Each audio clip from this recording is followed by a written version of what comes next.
Hola, buenas tardes. Bienvenidos a mi canal Psicología Junguiana. Soy José Delgado González, psicólogo y terapeuta de orientación junguiana.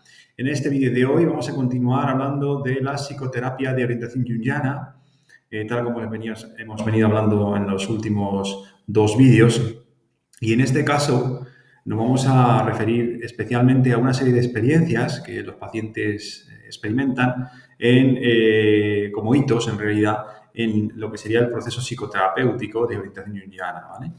Entonces, decíamos en los anteriores vídeos, especialmente en el último, en el de encuentro con la sombra, que los pacientes experimentan en ese momento que su mundo, todo por cuanto han luchado y por lo que se han sacrificado, comienza a tambalearse, ¿eh? Todos los valores, sus valores, aquello que valoraban inicialmente como algo fundamental y primordial, empieza un poco a desmoronarse. Incluso empiezan a sentir que ya no tiene sentido todo cuanto han estado haciendo o que no les motiva a continuar sosteniendo lo que hasta ese momento les hacía sentirse vivos. A veces esto se presenta, por ejemplo, en una crisis matrimonial, cuando se trata de un matrimonio. Puede ser una crisis en el trabajo. La persona de pronto pierde el interés por el trabajo con el que lleva trabajando a lo mejor, pues yo que sé, 20, 30 años. O pierde el interés en aquello que le hacía sentirse vivo, ¿no? Y de pronto pues entra en una etapa melancólica, como decíamos, una etapa depresiva, en la que de pronto tienen que revisar todo cuanto han hecho, porque efectivamente de alguna manera ya esto no les llena, no tiene sentido, han perdido el sentido de la vida que estaba, digamos, proyectado en realidad en objetos externos. En una de las experiencias convocadas durante el proceso psicoterapéutico es lo que en alquimia llaman la herida. La alquimia representa la experiencia del yo en su primer contacto con el inconsciente mediante el símbolo de la herida, como digo. En efecto, el yo se siente herido en el encuentro con lo inconsciente, siendo el primero de ellos, el primer encuentro, el más terrible. Esto ocurre siempre que la psicoterapia conduce a una cierta profundidad y allende los contenidos de la sombra, más allá incluso de los contenidos de la sombra, comienzan a aparecer en los sueños motivos de carácter arquetípico. Es importante comprender que se trata de una experiencia inevitable y no de un fenómeno anómalo que deba tratarse con psicofármacos. Esto es algo fundamental durante ese proceso. Esa experiencia de la consciencia ha sido simbolizada mediante diversas representaciones. Por ejemplo, Ra, herido en el pie por la serpiente que Isis le pone en su camino. O bien el símbolo del lobo engullendo al rey. El mordisco del perro enloquecido, por ejemplo, también es uno de los símbolos que suele aparecer en sueños. Cupido hiriendo con sus flechas los corazones de sus víctimas, por ejemplo, a través del enamoramiento perdido fuera del matrimonio con una mujer que está, por ejemplo, algunos pacientes pueden llegar a enamorarse de una mujer estando casados, ¿no? Esa sería, por ejemplo, una concreción de este símbolo. Todos estos motivos aluden al símbolo de la mortificación, de los padecimientos del alma, también presentes en la noche oscura de Juan de la Cruz. Otra de las experiencias convocadas, que es importante mencionar aquí, es lo que en alquimia llaman la connutio, o lo que podemos denominar el arquetipo del incesto. Este es un arquetipo del que Freud ha trabajado muchísimo, y de hecho para Freud era como el arquetipo central, ¿no? Sería como el núcleo de su obra, de hecho. Y giró todo alrededor, casi toda la obra de Freud gira alrededor de este arquetipo. Bien, pues además de la experiencia de la herida, de la que hablábamos antes, hay pues otras experiencias que la consciencia experimenta en sus primeros encuentros con el inconsciente. Una de ellas, como decimos, es el sentimiento de culpa. La relación de la conciencia con lo inconsciente es simbolizada en la alquimia mediante el símbolo de la connutio o del hierosgamos, es decir, de la conjunción de los opuestos. Este símbolo central se relaciona con el arquetipo del incesto, que como decimos es tan caro al psicoanálisis. Lo que pasa es que Freud comprendió y explicó el incesto desde un punto de vista concreto y personal, es decir, hablaba de la atracción que sienten los hijos por la madre y la lucha que existe entre el hijo y el padre por desplazar de alguna manera al padre para poder ser en el centro el hijo, en el centro del amor, digamos, de la madre, ¿no? Ese sería el asunto personal, cual, pues, por supuesto, lo podemos ver claramente en muchas relaciones, en muchos matrimonios en los que hay un hijo adolescente, entre ya entre los 18 y los 20, un poquito más adelante, incluso los 25, entre cuando ocurre entre el padre y qué relación tiene la madre con el hijo y con el padre, ¿no? Entonces ahí podemos ver esas fricciones que a veces se presentan y que efectivamente Freud pues lo encontró en gran medida en terapia.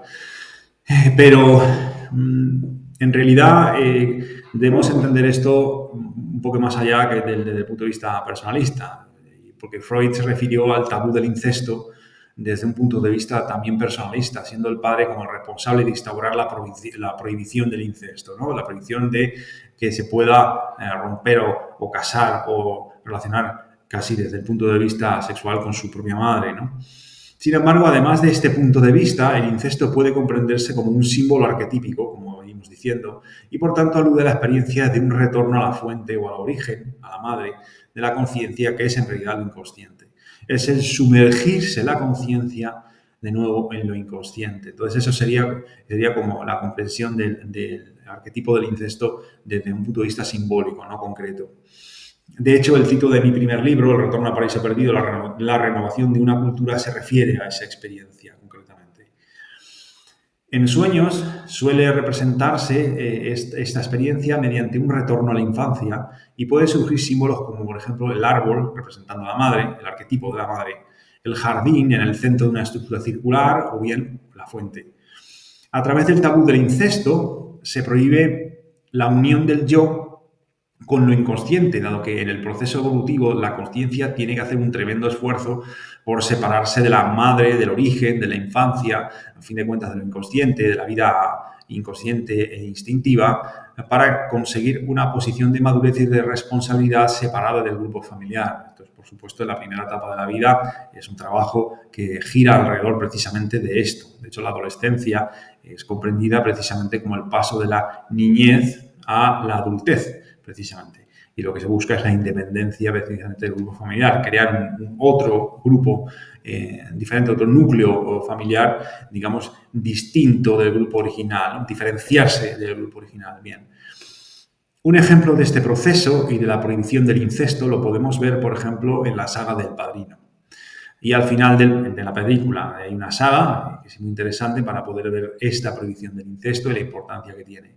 Y el final del patriarcado, como etapa psíquico-espiritual dominada por el arquetipo del padre y por lo tanto por el fortalecimiento de la conciencia desde un punto de vista colectivo nacional, lo vemos en España durante el franquismo y en especial en su transición a la democracia con el golpe de Estado del 23F de 1981. Vemos una concreción histórica de este arquetipo. Solo se produce una pérdida de esta situación tan duramente ganada cuando un hecho vital provoca una introversión profunda.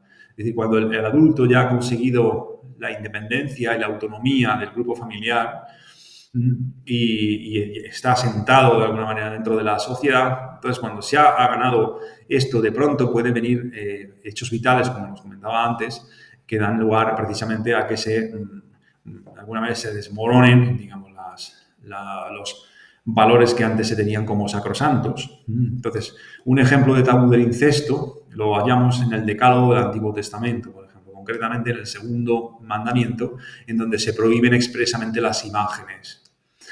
Estas imágenes aparecen precisamente en el encuentro con lo inconsciente y abren las puertas a la profundidad, precisamente cuando de pronto emergen a la consciencia multitud de sueños, incluso de experiencias visionarias, es decir, de visiones en estado de duerme-vela.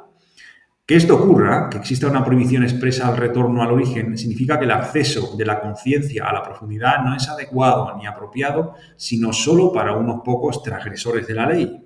Esto es importante entenderlo. No todo el mundo va a experimentar este tipo de vivencia o de experiencia. De ahí el sentimiento de culpa que surge como consecuencia de la ruptura del tabú. En la mayoría de los casos, las explicaciones personalistas, reductivas y concretas que honran el tabú del incesto son las adecuadas. Es decir, el enfoque psicoanalítico no deja de ser adecuado en una gran mayoría de casos, ¿no?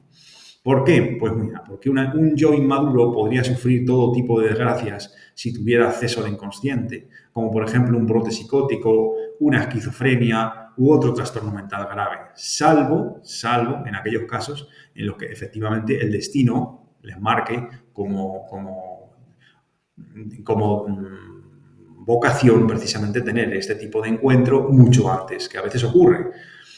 Recuerdo, por ejemplo, un sueño de un paciente de unos 26 años en el que se expresaba precisamente este peligro.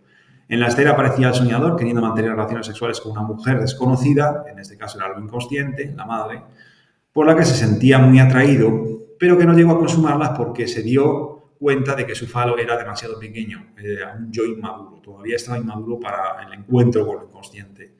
A otro paciente le ocurrió que a la edad de 20 años quiso experimentar con marihuana y sufrió un brote psicótico. Esto también es una cosa que a veces ocurre con algunos pacientes jóvenes e inmaduros que intentan tener una experiencia trascendente. Obviamente esto es algo que existe y que se presenta incluso en la adolescencia.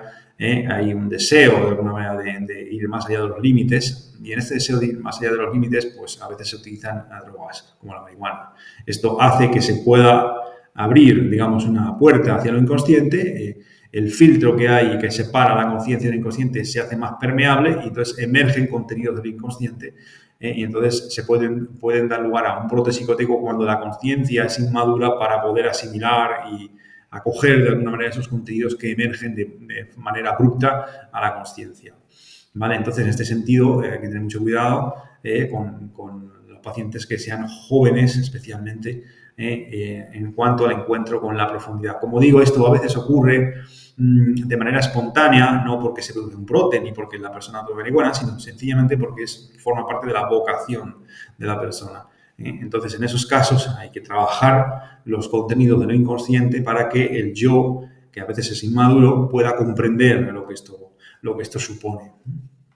Bueno, yo creo que con esto más o menos es suficiente para que vean ustedes algunas de las experiencias convocadas por la profundidad, convocadas por la chica inconsciente, en lo que sería el proceso psicoterapéutico, especialmente en las primeras etapas de la psicoterapia.